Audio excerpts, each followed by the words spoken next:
इस वीडियो में हम करेंगे कक्षा 6 का गणित का अध्याय 1, जिसका नाम है गणित में पैटर्न। पेज नंबर 8 पर दिया हुआ है, आइए पता लगाएं। आइए पता लगाएं का प्रश्न नंबर 4। इससे पहले वाली जो भी प्रश्न है, जो भी वीडियोज हैं, वो सभी मैंने प्लेलिस्ट में डाल दिए हैं। आप प्लेलिस्ट पर जाकर देख सकते हो। तो इसका प्रश्न नंबर 4 है, जब आप गणन संख्याओं को ऊपर की ओर जोड़ना प्रारंभ करते हैं, यानी कि गणन संख्याओं को केवल ऊपर की ओर जोड़ा जाता है, तब आपको कौन सा अनुक्रम प्राप्त होता है? तब आपको कौन सा अनुक्रम प्राप्त होता है, ये बता रहा है। क्या आप एक छोटे से चित्र के माध्यम से स्पष्टीकरण दे सकते हैं? उसका हमें छोटा सा चित्र भी बनाना है, यानी कि चित्र के माध्यम से भी स्पष्टीकरण देना है। तो सबसे पहले तो हम लिखेंगे गणन संख्याएं, यह लिखें गणन संख्याएं। गणन संख्याएं, संख्या है। गणन संख्या कौन सी होती है? ये होती है 1, 2, 3, 4, 5, 33 आगे तक जाती है। यानी जहां से हम गिनती गिनना शुरू करते हैं, वो सभी गणन संख्याएं होती है। अब क्या करना है? ऊपर की ओर जोड़ना है। तो यहाँ ऊपर की ओर जोड़े, यानी प्रथम पद क्या है? 1 है। तो प्रथम पद में कुछ नहीं जोड़ेंगे, एक ही रहेगा। दूसरा पद है 2, यानी अब हमें 2 पदों तक जोड़ना है। तो पहला पद है 1 और दूसरा पद है 2, और 1 और 2 को जोड़ेंगे, कितना हो जाएगा? ये हो जाएगा 3।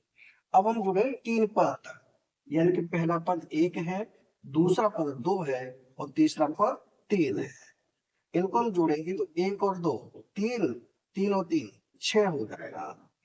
आगे अब हम जुड़ेंगे 4 पदों तक, यानी कि पहला पद 1, दूसरा पद 2 और तीसरा पद 3, चौथा पद 4।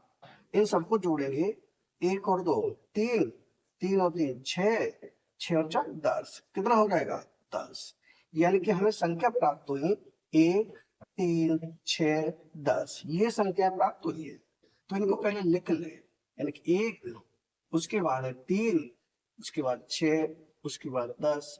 चाहे तो आगे भी हम ज्ञात कर सकते हैं।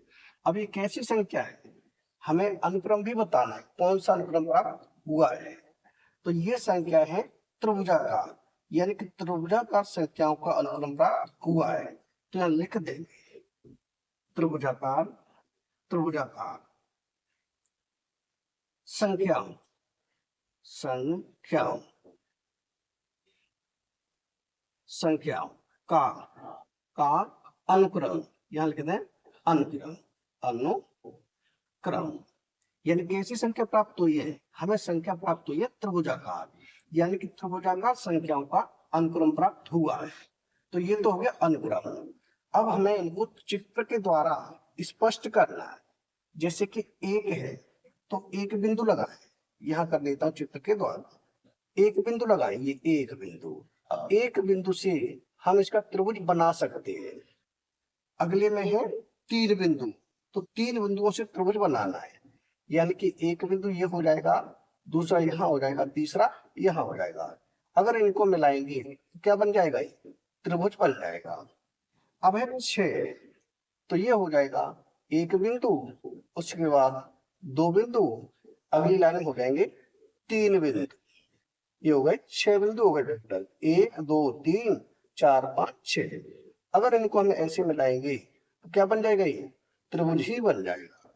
अब है हमारे पास 10, तो लिखेंगे 10 बिंदु, यानी कि 1 और दूसरी लाइन में 2 बिंदु, तीसरी लाइन में 3 बिंदु और चौथी लाइन में 4 बिंदु। अब कितने हो गए? 1, 2, 3, 4, 5, 6, 7, 8, 9, 10। 10 बिंदु हो गए। अगर इनको हम ऐसे मिला देंगे तो क्या बन जाएगा?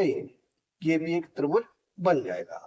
यानी ये हो गया चित्र के द्वारा स्पष्टीकरण। यानी कि प्रश्न नंबर 4 हो चुका है कंप्लीट।